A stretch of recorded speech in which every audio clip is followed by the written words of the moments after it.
అందరికీ నమస్కారం అండి. జై గురుదత్త ఎస్వీఎస్ ఛానల్కి స్వాగతం సుస్వాగతం. నా పేరు విజయశ్రీ. చందమామ కథలు వినాలనుకుంటే ఫస్ట్ మా ఛానల్ని సబ్స్క్రైబ్ చేసుకోండి.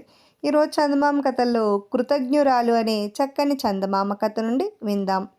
పట్టు వదలని విక్రమార్కుడు చెట్టు వద్దకు తిరిగి వెళ్ళి చెట్టుపై నుంచి శవాన్ని దించి భుజాన వేసుకుని ఎప్పటిలాగే మౌనంగా శ్మశానం కేసు నడవసాగాడు. అప్పుడు శవంలోని బేతాళుడు, రాజా, నీవు పడే ఈ శ్రమ మరెవరికో అయి ఉంటుందని నా నమ్మకం. అందుచేత నిన్ను చూస్తే నాకు ఒక బోధసత్వుడి కథ జ్ఞాపకం వస్తున్నది. శ్రమ తెలియకుండా ఉండగలందుకు నీకు ఆ బోధసత్వుడి కథ చెబుతాను విను అంటూ ఈ విధంగా చెప్పసాగాడు. ఒక అరణ్యంలో బోధసత్వుడు తపస్సు చేసుకుంటూ అరణ్యమంతా తిరిగి ఆపదలో ఉండే మృగాలను పిశాచాలను సైతం కాపాడుతూ ఉండేవాడు. ఒకనాడతను అరణ్యంలో ఇలా తిరుగుతూ ఉండగా ఒక పెద్ద బావిలో నుంచి ఒక స్త్రీ ఆక్రందనం వినబడింది. బోధిసత్వుడు అందులోకి చూసేసరికి అతనికి ఒక స్త్రీ మాత్రమే కాక ఒక సింహము, ఒక పాము, ఒక బంగారు కుచ్చుపిట్ట కూడా కనిపించాయి. బాబు, నలుగురు ప్రాణులం ఈ బావిలో పడ్డాం, మమ్మల్ని బయటకి తీసి కాపాడు అని ఆ స్త్రీ బోధిసత్వుని ప్రార్థించింది. మీరు పట్టంలో అర్థం ఉన్నది, కానీ ఎగిరిపోగల పెట్ట బావిలో ఎలా పడింది అని బోధిసత్వుడు అడిగాడు. కిరాతలు వేసిన ఉచ్చులో దాని కాళ్ళు ఇరుక్కుపోయాయి, అందుచేతది ఇప్పుడు ఎగరలేదు అన్నది స్త్రీ. బోధిసత్వుడు గడ్డితో తాడుపేని బావిలో నలుగురు ప్రాణులపైకి తీశాడు. నలుగురు మనుష్య భాషలో మాట్లాడుతూ ఉండటం గమనించి అతను, మీరెవరు, మీ కథ ఏమిటి అని అడిగాడు. సింహం ఇలా చెప్పింది. హిమాలయాల్లో వైధూర్య శృంగమనే నగరంలో పద్మవేగుడనే విద్యాధరుడికి వజ్రవేగుడనే కొడుకుండేవాడు. వాడు అహంకారి కావడం చేత అందరితోనూ విరోధం పెట్టుకున్నాడు. తండ్రి వాడితో వేగలేక వాడిని సింహం కమ్మని శపించి వాడికి ఎవరు ఉపకారం చేస్తారో వారికి ప్రత్యుపకారం చేసిన మీదటి శాపం పోతుందని చెప్పాడు. మహానుభావ, నువ్వు నాకు ఉపకారం చేశావు.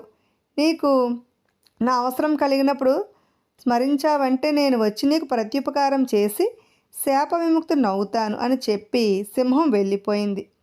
తర్వాత పక్షి తన కథ ఇలా చెప్పింది. వజ్రదంష్టుడనే విద్యాధరరాజుకు 5 కూతుళ్ళు తర్వాత రజిత ద్రంష్టుడనే కొడుకు పుట్టాడు. ఒకనాడు వాడి పెద్ద అక్క గౌరీదేవి ముందు పింజరకమనే వాయిద్యాన్ని వాయిస్తూ ఉండగా వాడు కుంటతనంగా దాన్ని లాగేసుకుపోయాడు. ఆమె వాడిని పక్షిగా పుట్టమని చెప్పించి వాడికి ఉపకారం చేసిన వారికి ప్రత్యుపకారం చేసినప్పుడు శాపం తీరుతుందని చెప్పింది. నేనే అలా శాపం పొందినవాడిని. నీకు అవసరం ఉన్నప్పుడు నన్ను తలుచుకుంటే నేను వచ్చి నీకు ప్రత్యుపకారం చేసి శాపవిముక్తి పొందుతాను అని చెప్పి పక్షి వెళ్ళిపోయింది. తర్వాత పాము ఇలా చెప్పింది. కాశ్యప ఆశ్రమంలో ఒక మునికుమారుడు ఉండేవాడు. వాడికి ఒక స్నేహితుడు ఉండేవాడు. ఒక రోజున తన స్నేహితుడు కొనంలో స్నానం చేస్తూ ఉండగా గట్టున కూర్చుని ఉన్న మునికుమారుడు తన సమీపంలోనికి ఒక పాము రావటం చూసి మంత్రంతో దాన్ని కట్టేశాడు.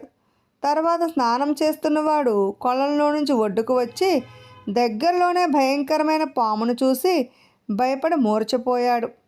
మూర్ఛ తెలిసినాక వాడు ఆ మునుకుమారుణ్ణి పామై పుట్టమని శపించి ఉపకారకు ప్రత్యుపకారం చేయటమే శాపాంతంగా చెప్పాడు. నేనే అలా శాపం పొందిన మునికుమారుణ్ణి.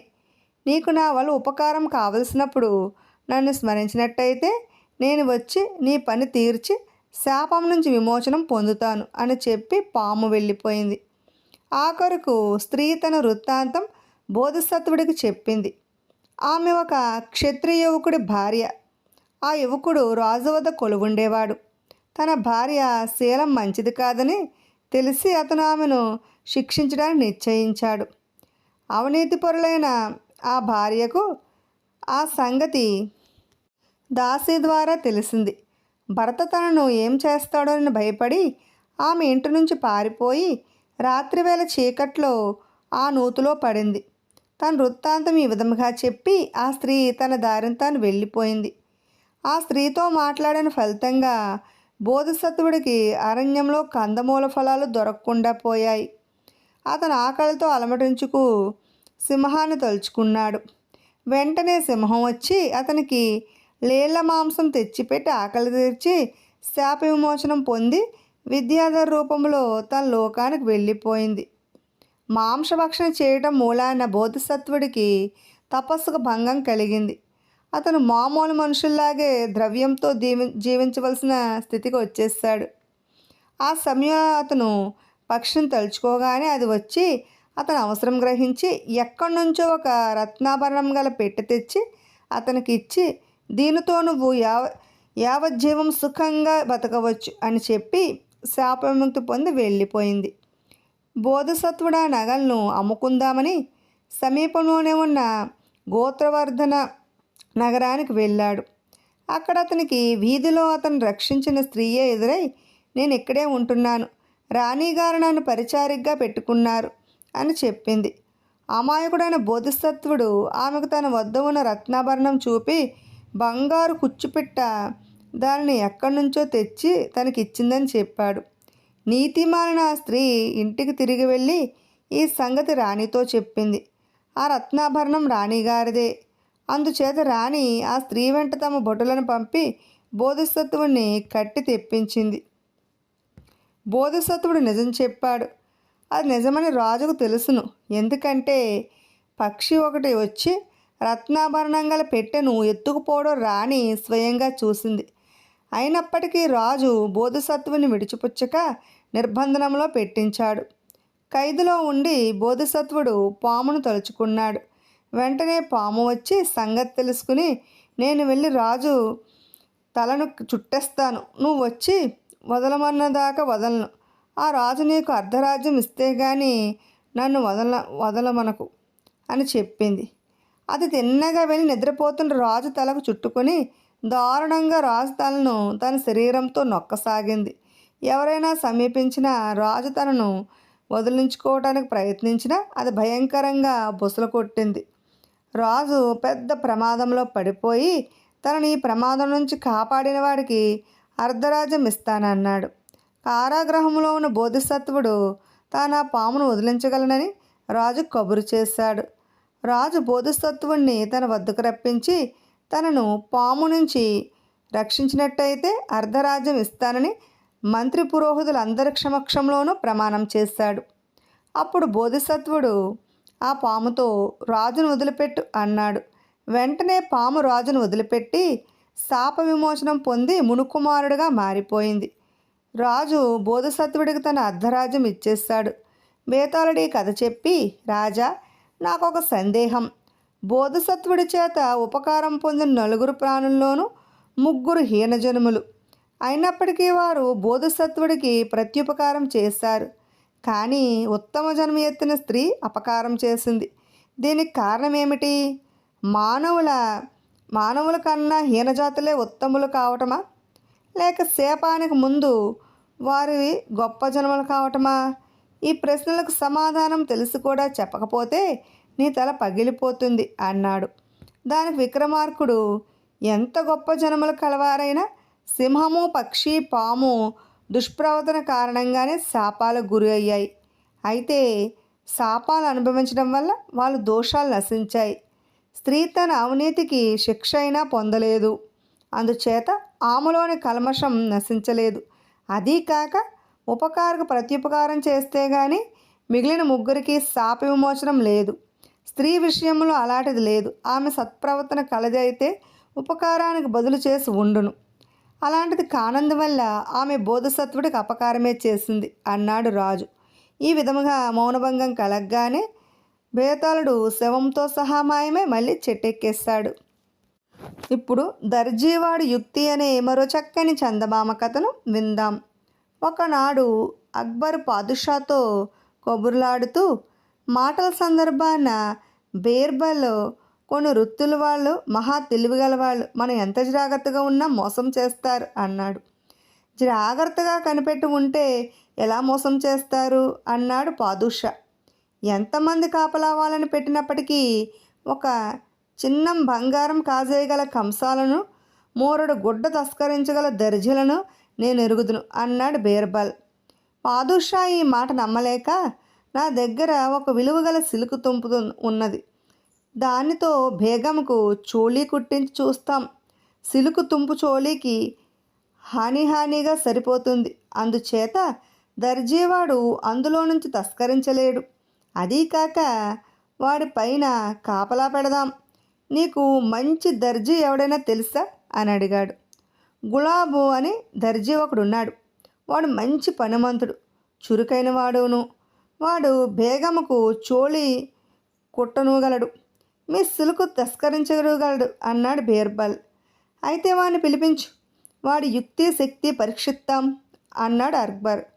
బీర్బల్ దర్జీవాణ్ణి పిలిపించి వాడికి సిలుగ్గొడు చూపించి, దీనితో బేగం సాహెబ్ వారికి చోళీ కుట్టగలవా అని అడిగాడు. దర్జీవాడు నమూనా కొలతలు చూసి కుట్టగలను అన్నాడు. దర్జీవాడు దివానంలోనే పని పూర్తి అన్నారు. వాడికొక గది ప్రత్యేకించారు. వాడు తన దర్జీ పరికరాలన్నింటినీ అక్కడికి తెప్పించుకుని పనిని ప్రారంభించాడు. పని చేసేటప్పుడు వాడు వెంబడి 3 రాజుద్యోగులు హమేషా ఉన్నారు. గది ద్వారం వద్ద 2 విచ్చుకత్తుల వాళ్ళు కాపలా ఉన్నారు. దర్జీవాడు 3 రోజుల పాటు పనిచేశాడు. ఇంకా చోళీ పూర్తి కాలేదు. 4వ రోజు దర్జీవాణ్ణి కొడుకు ఇంటి నుంచి తండ్రిని చూడవచ్చి, నాన్న నువ్వు ఇంటికి రాక ఇవాళ 4వ రోజు అమ్మ మండిపోతుంది అన్నాడు. నోరు ముయ్యరా వెదవా, ఇది మన ఇల్లు కాదు, రాజుగారి దివానం అన్నాడు దర్జీవాడు. అయితే అయ్యింది, నువ్వెప్పుడు వస్తావో చెప్పు అన్నాడు కొడుకు. ఇదిగో ఈ చోళీ పని పూర్తి కావాలి అన్నాడు తండ్రి. 2 గంటలు అయ్యేదాన్ని 4 రోజులు కుడుతున్నావా, ఏం దర్జీవి అన్నాడు కొడుకు అమర్యాదగా. ఇది మీ అమ్మ చోళీ అనుకున్నావట్రా, బేగం సాహెబ్ వారిది. నువ్వు పిచ్చి పిచ్చిగా వాగక ఇంటికి పద, లేకపోతే మెడ విరుగుతుంది అన్నాడు దర్జీ. తండ్రి కొడుకుల ఈ సంభాషణ వింటున్న అక్కడ వాళ్ళంతా విరగబడి నవ్వసాగారు. నేను పోను, నా మెడ ఎలా విరుగుతావో నేను చూస్తాను అంటూ దర్జీ కొడుకు వెటకారంగా నవ్వాడు. దర్జీకి మండిపోయింది. వాడు తన చెప్పు తీసుకుని కొడుకు మీద కసిగా విసిరాడు. దర్జీ కొడుకు దాన్ని తీసుకుని బయటకు పరిగెత్తాడు. వాడిని పట్టుకోండి అని దర్జీ విచ్చుకత్తుల వాళ్లకు కేకపెట్టాడు. కానీ వాళ్ళు వినోదం చూస్తూ నవ్వారే కానీ దర్జీ కొడుకును పట్టుకోవడానికి ప్రయత్నించలేదు. అయితే ఆ సాయంకాలానికి దర్జీ చోళీని పూర్తి చేసి పాదుషాకు సమర్పించాడు. పాదుషా దాన్ని తీసుకుపోయి బేగంకిచ్చి, ఇలాంటి చోళీ మరొకటి ప్రపంచంలో లేదు అన్నాడు. దర్జీవాడి పనితనాన్ని బేగం చాలా ప్రశంసించింది. కొన్ని రోజులు గడిచాక బేగం ఆ చోళీ ధరించి నగరంలోనికి వెళ్ళింది. ఒక చోట ఆమెకు ఒక స్త్రీ కనిపించింది. ఆ స్త్రీ కూడా తాను ధరించిన చోళీ లాంటిదే ధరించి ఉన్నది. ఆగ్రహంతో ఆమె రాజభవనానికి తిరిగి వచ్చి, నా చోళీ లాంటిది ప్రపంచంలో మరెక్కడా లేదంటే, ఎవరో సామాన్య స్త్రీ ఇలాంటి చోళీ తొడుక్కుని ఈ సాయంకాలం నాకు కనబడింది అన్నది పాదుషా. అసంభవం, నీ చోళీ లాంటిది అయి ఉండదు పాదుషా. నా కళ్ళతో నేను చూస్తేనే, నా మాటలో నమ్మకం లేదా అని బేగం అడిగింది. బేగం చెప్పిన విషయం దర్యాప్తు చేయించిన మీదట దర్జీ గులాబ్ భార్య కూడా బేగం ధరించిన చోళీలాడితే ఉన్నట్లు బయటపడింది.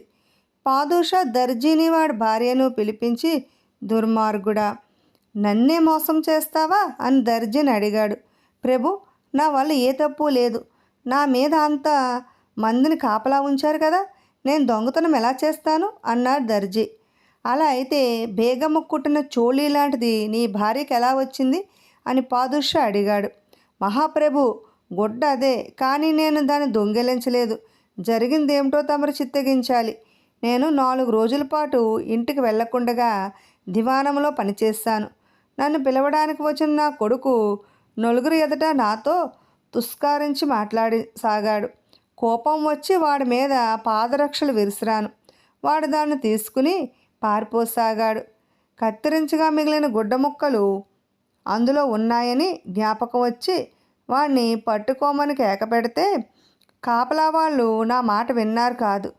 నేను ఇంటికి వెళ్ళి చూసుకుంటే పాదరక్షల్లో గుడ్డ ముక్కలు కనిపించలేదు. దాన్ని చోళీగా కుట్టించుకుని నా భార్య తొడుక్కోగా ఈ సాయంకాలమే చూశాను. నా భార్య తొడుక్కోకపోయినట్టయితే దాన్ని తమరు తప్పక ఇచ్చేసి ఉందును. ప్రభువులు తొడుగు విడిచినవి మేము కట్టుకోవలసిన వాళ్ళమే, కానీ మేము విడిచినవి ప్రభువులు ఎలా తాకుతారు?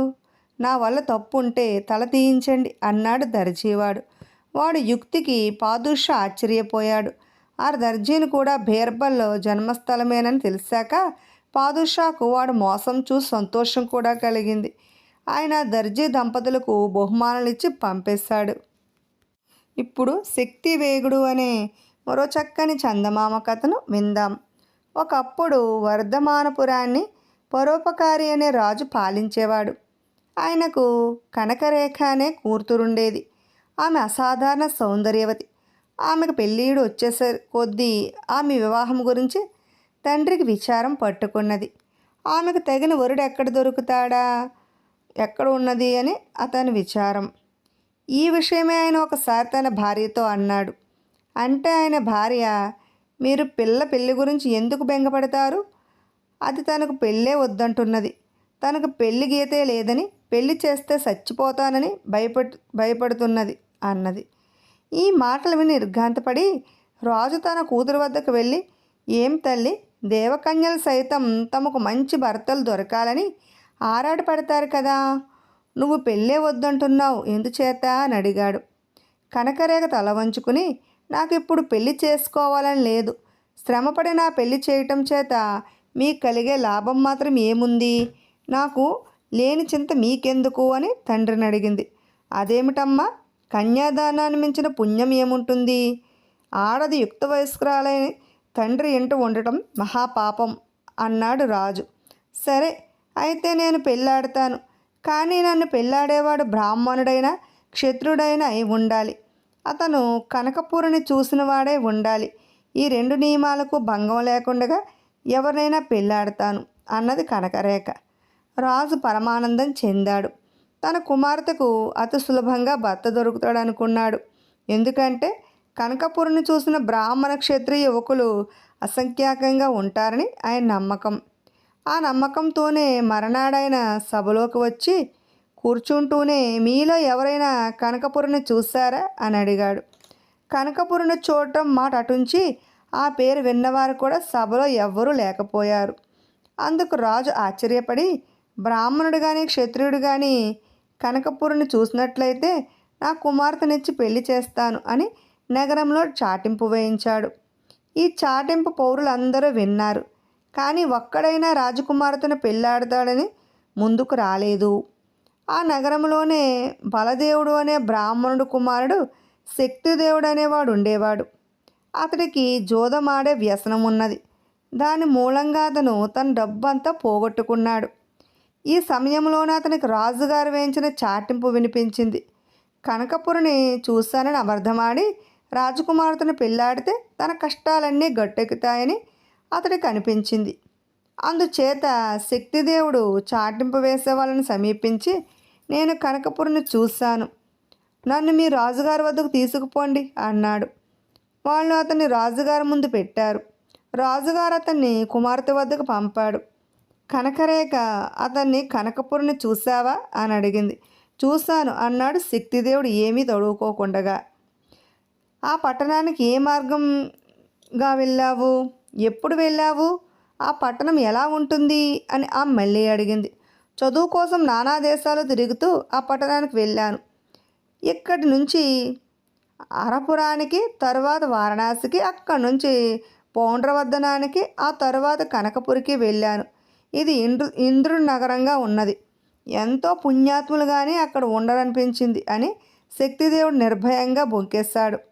ఈ ధూర్తి చావుగట్టి పంపేయండి అని కనకరేఖ తన నౌకరులకు చెప్పి తన తండ్రి వద్దకు వెళ్ళి, ఆ బ్రాహ్మణ యువకుడు పచ్చి మోసగాడు, అతను కనకపురి చూడనేలేదు, చూసినట్టు అబద్ధమాడని మోసగిందామనుకున్నాడు అని చెప్పింది.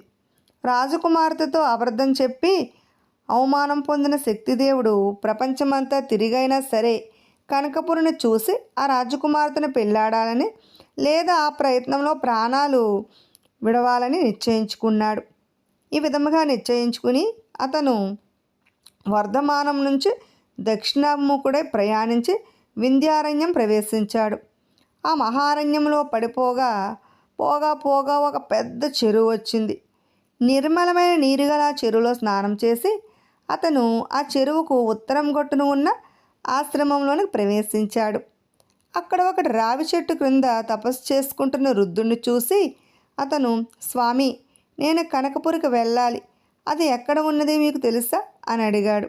నాయన, నేను ఈ ఆశ్రమంలో ఉంటున్న 800 ఏళ్ల కాలంలో కనకపురి పేరు కూడా ఎన్నడూ వినలేదే అన్నాడు తపస్వి. అలా అయితే నేను చచ్చేదాకా అది నాకు కనిపించదన్నమాటే అన్నాడు శక్తిదేవుడు. అతని కథ అంతా విన్న ఆ వృద్ధ తపస్వి, నీకొక సలహా ఇస్తాను. ఇక్కడికి 300 యోజనాల దూరంలో కాంపిల్య దేశం ఉంది. అందులో ఉత్తర పర్వతం మీద ఒక ఆశ్రమంలో నా అన్న ఉన్నాడు. ఒకవేళ ఈ నగరాన్ని ఆయన ఎరుగునేమో, వెళ్ళి అడుగు అన్నాడు. శక్తిదేవుడికి మళ్ళీ ఆశ చిగురించింది.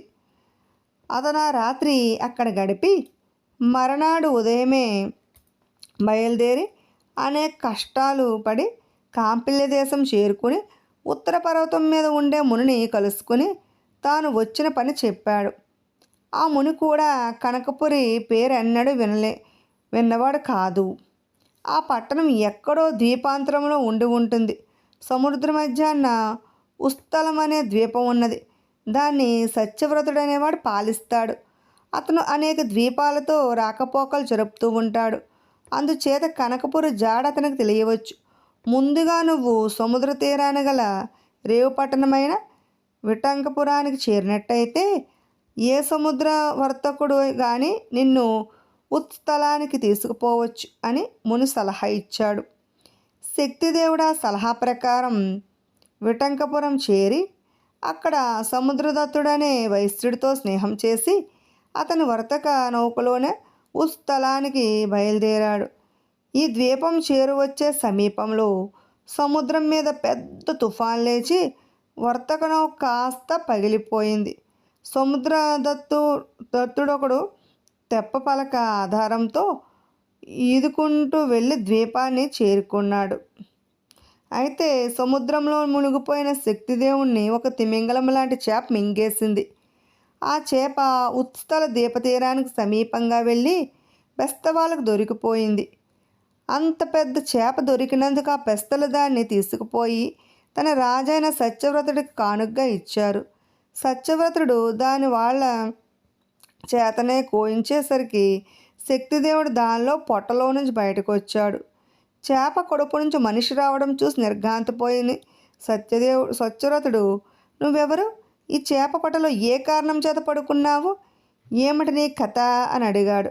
తాను ఉత్స్థల ద్వీపంలో ఉండే సత్యవ్రతుడి వద్దకు వెళ్తూ ఉండగా తుఫాన్లోనూ నౌక బదలైందని, తనను చేప మింగిందని, మిగిలిన తన విషయాలు శక్తిదేవుడికి చెప్పాడు. నేనే ఆ సత్యవ్రతుణ్ణి. నేనే అనేక ద్వీపాలు చూశాను, కానీ నువ్వు చెప్పిన కనకపురుని ఎక్కడా చూడలేదు. కానీ దాని పేరు మాత్రం ఎక్కడో ఒక ద్వీపంలో విన్నాను అన్నాడు సత్యవ్రతుడు. ఈ మాట వినేసరికి శక్తిదేవుడు ముఖం ముడుచుకుపోయింది. అది చూసి సత్యవ్రతుడు, దిగులు పడకు, ఈ రాత్రికి అక్కడే ఉండు. రేపు నీ కోరిక తీరటానికి ఏదో ఉపాయం చేస్తాను అన్నాడు. శక్తిదేవుడు ఆ రాత్రికి ఒక బ్రాహ్మణుడ మఠం చేరుకుని అక్కడ భోజనం చేసి విష్ణుదత్తుడనే బ్రాహ్మణుడితో పరిచయం చేసుకుని లోకాభిరామాయణం ప్రారంభించాడు.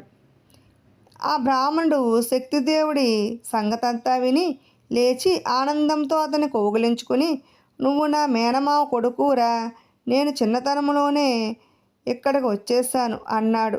దేశం కాని దేశంలో దగ్గర బంధువులు కనపడినందుకు శక్తిదేవుడు చాలా సంతోషించాడు. ఆ రాత్రి వారిద్దరికీ కబుర్లతో గడిచింది. తెల్లవారుతూనే సత్యవ్రతుడు మఠంలో శక్తిదేవుని చూడవచ్చి రత్నకూటం అనే ద్వీపంలో ప్రతి ఆషాఢ శుద్ధ ద్వాదశికి దేవుడు ఉత్సవాలు జరుగుతాయి. అప్పుడు నానా ద్వీపవాసులు అక్కడికి చేరుతారు.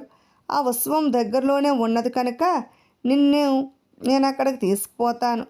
అక్కడ నేను కావలసిన సమాధానం నీకు కావలసినవి సులువుగా తెలియవచ్చు అన్నాడు. శక్తిదేవుడు సరేనని విష్ణుదత్తుడి వద్ద దారి బెత్తం తీసుకుని సత్యవతుడు నడిపే పడవలో ఎక్కాడు. సముద్రం మీద వారికి అంత దూరాన రెక్కలు గల మహా పర్వతంలాగా ఏదో కనిపించేసరికి శక్తిదేవుడు అదేమిటని అడిగాడు. అది వటవృక్షదేవుడు. దాని కింద బడభాముఖంలో పెద్ద సుడి ఉన్నది. అది చాలా ప్రమాదకరమైనది. మనం దానికి చాలా ఎడంగా వెళ్ళాలి అన్నాడు సత్యవతుడు. కానీ అప్పటికే పడవ సుడిగుండానికి చిక్కిపోయింది.